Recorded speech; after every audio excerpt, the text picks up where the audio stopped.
कहानी अली असगर की।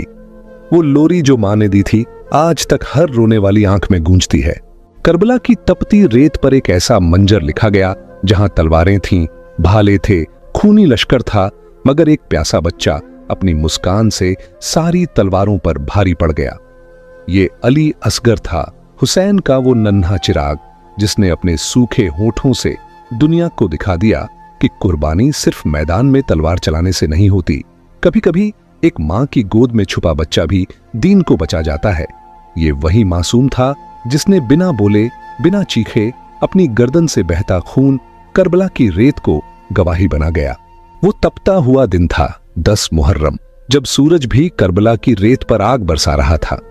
इसी दोपहरी में हुसैन इब्ने अली अलैहिस्सलाम ने अपना सब कुछ अल्लाह के नाम पर कुर्बान करने का इरादा कर लिया। भाई, बेटा, भतीजा सब शहीद हो चुके थे।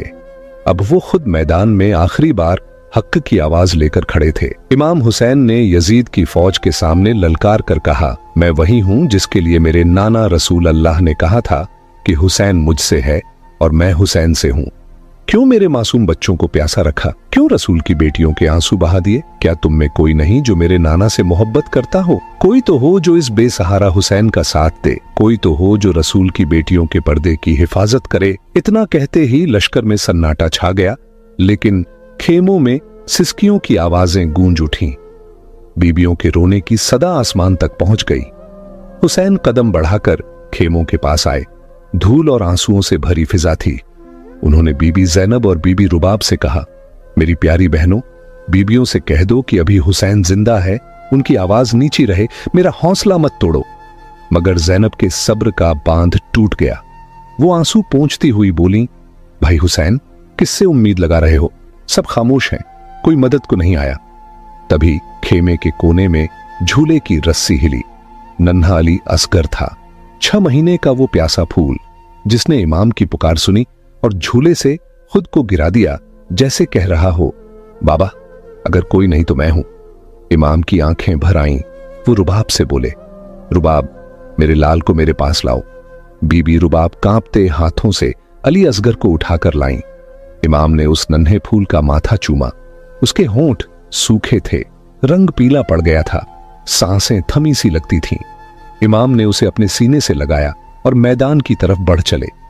यजीद की फौज ने देखा तो किसी ने कहा, देखो हुसैन कुरान लेकर आ रहा है। मगर हकीकत यह थी कि वो अपने नाना के दीन को बचाने के लिए अपना सबसे मासूम तोहफा लेकर निकले थे। ये कोई किताब नहीं थी, ये वो बच्चा था जिसकी प्यास और मासूमियत कयामत तक इंसाफ की गवाही बनेगी। बस फिर इमाम अली मुकाम ने नन्हे अली असगर को अपने बाजू में ऊंचा कर लिया। वो 6 महीने का मासूम जो अब तक बोल नहीं सकता था, आज उसकी खामोशी ही यजीद की फौज को हिला देने वाली थी। हुसैन ने कांपती आवाज में कहा, लोगों, अगर मेरी कोई गलती है तो इस नन्हे का क्या कसूर है? इसे देखो, ये तो अभी बोल भी नहीं सकता। 3 दिन से इसे पानी की एक बूंद नहीं मिली। इसकी मां का दूध भी प्यास से सूख गया है। सिर्फ 2 घूंट पानी दे दो, ये भी तुम्हारे रसूल ही का हिस्सा है। लेकिन यजीद की फौज के लोग जोर जोर से हंसने लगे। कोई बोला, हुसैन, अगर तेरा बच्चा सच में प्यासा है तो इसे कहो खुद मांग ले। इमाम हुसैन ने नन्हे अली असगर को देखा, उसके सूखे होंठ, प्यास से जला चेहरा। उन्होंने नजरों ही नजरों में कहा, मेरे लाल, अपने नाना की उम्मत से पानी मांगो। बस इतना कहना था कि करिश्मा हो गया। अली असगर के होंठ हिले। वो मासूम गर्दन घुमाकर फौज को देख रहा था, जैसे कह रहा हो, जालिमों, मैं तुम्हारे रसूल का ही हिस्सा हूं। मेरी रगों में वही खून बहता है। मैं 3 दिन से प्यासा हूं, मुझे पानी दे दो। ये सुनते ही कुछ सिपाही रोने लगे। किसी ने मुंह फेर लिया, मगर यजीद के हुक्म पर आवाज आई, हरमला, इस बच्चे को खामोश कर दे। हरमला ने जानवरों के शिकार वाला तीर निकाला। पहली बार कमान खींची, हाथ कांप गया, तीर न चला। दूसरी बार तीर हाथ से गिर पड़ा। तीसरी बार नजर उठाई तो देखा खेमे के पीछे बीबी रुबाब हाथ फैलाए दुआ कर रही थीं। हरमला की आवाज रुंध गई, मैं इसे कैसे मारूं? इसकी मां देख रही है।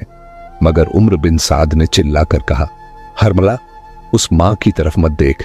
ऐसा तीर चला कि पूरा लश्कर यजीद का नाम लेकर कांप उठे। फिर हरमला ने वो खास तीर निकाला जो जानवरों के शिकार के लिए रखा जाता था। तारीख कहती है वो तीर 3 नोक वाला था। उसने कमान खींचकर आसमान की तरफ देखा, हवा रुक गई, खेमों में सन्नाटा छा गया। नन्हा अली असगर हुसैन की गोद में था, प्यास से सूखे होंठ, आंखें बंद मगर होठों पर हल्की सी मुस्कान। तीर बड़ा था, असगर का गला छोटा। हरमला ने निशाना लिया, सांस रोककर कमान छोड़ी और वो तीर सीधा उड़ गया।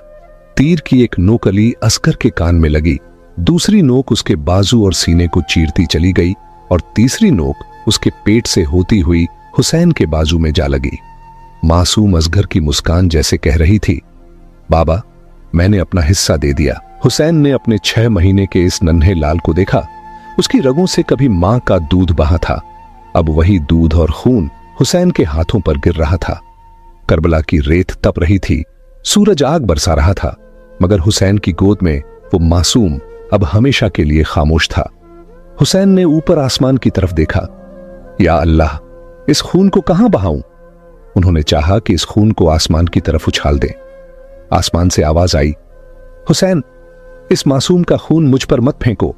अगर ये कतरा गिरा तो कयामत तक बारिश नहीं बरसेगी। फिर हुसैन ने जमीन की तरफ देखा। रेत जल रही थी, करबला की मिट्टी भी तड़प उठी। हुसैन, इस खून का एक कतरा भी मुझ पर मत गिराना, अगर गिरा तो कयामत तक अनाज नहीं उगाऊंगी। हुसैन ने वो खून अपने हाथों में थामा, कुछ देर तक आसमान की तरफ देखा, फिर उसी खून को अपनी दाढ़ी पर मल लिया। आंसुओं से भीगी आवाज में कहा, या अल्लाह, तू गवाह रहना, तेरे इस्लाम को बचाने के लिए मेरा नन्हा अली असगर किस तरह शहीद हुआ। उसके बाद हुसैन ने अपने 6 महीने के मासूम असगर के जिस्म को अपने अब्बा में छुपाया और कांपते कदमों से खेमे की तरफ चले। जैसे ही बीबी रुबाब के सामने पहुंचे, उन्होंने चादर हटाई। तारीख कहती है बीबी रुबाब का चेहरा पीला पड़ गया, आंखों से आंसू बहने लगे। कांपती आवाज में बोली, क्या मेरे बच्चे के कातिल की कोई औलाद नहीं थी? क्या वो बे औलाद था? हुसैन ने बीबी रुबाब को गले से लगाया, आंसू पोंछे और कहा, सब्र करो रुबाब, देखो हम सब शहीद होंगे, सबकी लाशों के साथ बेहुरती की जाएगी, कोई नहीं बचेगा। आओ अपने असगर के लिए एक कब्र तैयार कर लें। फिर हुसैन ने बीबी रुबाब के साथ खेमों के पीछे तपती रेत में अपने नन्हे अली असगर की छोटी सी कब्र खोदी। रुबाब के कांपते हाथों में वो मासूम लिपटा रहा। हुसैन ने अपने जिगर के टुकड़े को उसी गर्म रेत में दफना दिया। रेत भी उस वक्त सिसक रही थी। फिर जब हुसैन खुद भी शहीद हो गए, खेमों को जला दिया गया, बीबियों को कैद कर लिया गया। रस्सियों में बंधी बीबियां जलते हुए खेमों के साये में शाम की तरफ ले जाई जा रही थीं। शहीदों के सर काटे जा रहे थे। उसी फौज में से किसी ने आवाज दी, वो बच्चा नहीं मिला जिसे हुसैन पानी पिलाने के लिए मैदान में लेकर आया था। एक जालिम बोला, मैंने देखा था, हुसैन उसे खेमों के पीछे दफना रहे थे। ये सुनते ही उमर बिन साद ने दहाड़ कर कहा, अपने हाथों में नेजे ले लो, जले हुए खेमों के पीछे मारते रहो जब तक उस बच्चे की लाश ना मिल जाए जिसे हुसैन ने दफन किया था। अगर वो मिल जाए तो उसका भी सर काटकर नेजे पर सवार कर देना। बस फिर यजीद की फौज ने हाथों में नेजे उठा लिए। करबला की तपती हुई जमीन पर नेजे मारते जाते, रेत उछलती जाती, हर वार के साथ खामोशी टूटती जाती। तारीख कहती है एक नेजा जैसे ही जमीन में लगा और ऊपर आसमान की तरफ उठा तो उस पर अली असगर का नन्हा सा जिस्म हवा में जैसे परवाज करता नजर आया। फौज यजीद खुशी से झूमने लगी। देखो, हमने रसूल अल्लाह के छोटे नवासे को ढूंढ लिया। वो मासूम जिसे 3 दिन की प्यास ने तोड़ा था, अब जालिमों के नेजे पर सवार था। जालिमों ने नन्हे अली असगर के 6 महीने के जिस्म को तपती रेत पर रखा। खंजर निकाला गया और उस मासूम का सर काट दिया गया। कोई रोया नहीं, कोई कांपा नहीं, फौज बस झूमती रही जैसे कोई जश्न मना रही हो। उस मासूम का सर नेजे की नोक पर चढ़ा दिया गया, जिस्म को वहीं धूप में छोड़ दिया गया। दूर खड़े खेमे में बीबी रुबाब ने यह मंजर देखा। उनकी आंखों से आंसू बह निकले। उन्होंने आसमान की तरफ देखकर कहा, या अल्लाह, मेरे अली असगर की कुर्बानी कबूल करना। लेकिन आज मैं तुझसे वादा करती हूं, जब तक मैं जिंदा हूं न ठंडा पानी पीऊंगी न कभी साए में बैठूंगी। फिर वो पाक बीबी रसूल अल्लाह से मुखातिब होकर बोली, या रसूल अल्लाह, देखिए आपकी उम्मत ने हम पर कैसे कैसे जुल्म किए। मगर हमने इस्लाम की बका के लिए हर तकलीफ को कबूल किया। सलाम हो अली असगर पर, उस मासूम पर जिसने अपना सब कुछ अल्लाह के नाम कर दिया। सलाम हो बीबी रुबाब पर, उस मां पर जिसने अपने 6 महीने के लाल को दीन की सरबुलंदी के लिए कुर्बान किया। सलाम हो अहले नबी की औलाद पर, जिन्होंने करबला के तपते मैदान में अपने जिगर के टुकड़े कुर्बान कर दिए। सबसे भारी लाश करबला के उसी शहजादे अली असगर की थी जिसे सिर्फ हुसैन का सब्र ही उठा सकता था। सलाम हो ऐसे बाप पर जिसने अपने नन्हे अली असगर के नर्म चेहरे को रेत में छुपाया होगा। खुदा ही जानता है हुसैन ने कितना रोया होगा जब रेत उस मासूम के गालों से चिपक गई होगी। अहले बैत ने कैसे कैसे जुल्म इस्लाम के लिए बर्दाश्त किए। अपने जवान अली अकबर से लेकर 6 महीने के अली असगर तक सबकी गर्दनें कुर्बान कर दी। ऐसा हौसला, ऐसा सब्र, ऐसी कुर्बानी, इसकी मिसाल तारीख में कहीं नहीं मिलती।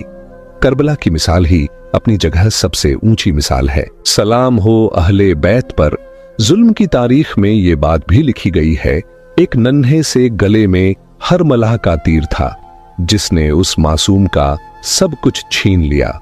हर घड़ी नन्हे अली असगर की मासूम गर्दन का वो जख्म नजरों के आगे घूमता रहेगा।